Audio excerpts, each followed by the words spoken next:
छहितर अंदर के तोहर समंदर में बोला केतना नहइले बा।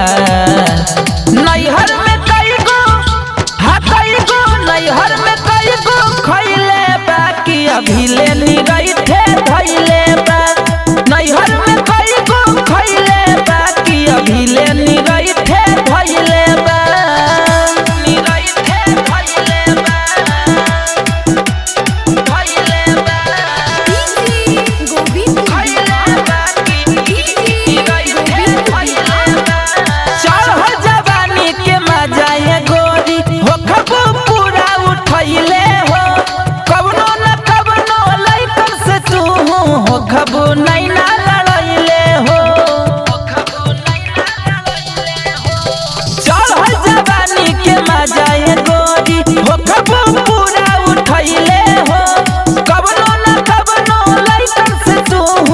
खबू नहीं ना लड़ाइले हो कई गो के धोखा दिहलू कई गो तो हसे भइले बा।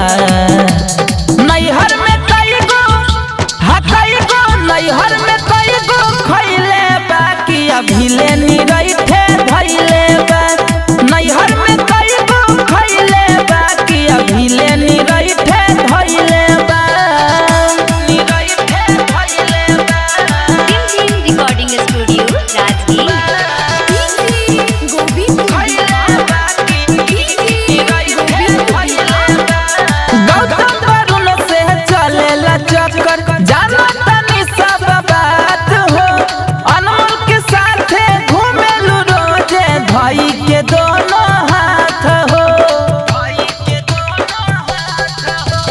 गौतम वरुण से चलेला चक्कर जानो तनी सब बात हो।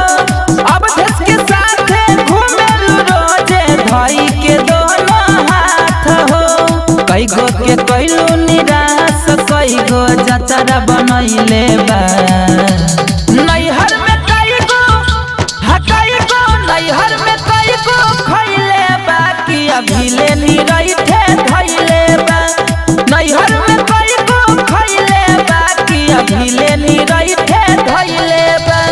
फोनवा पे बना जानिए तना पवित्र जाना तनी बारू तू बड़ा का छहितर अंदर के तोहर समंदर में बोला केतना नहइले बा।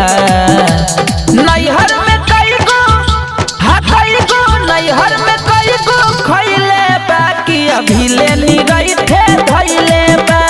नैहर में कई गो खइले बा कि अभी ले ली रही थे धइले बा। कुछ बोला।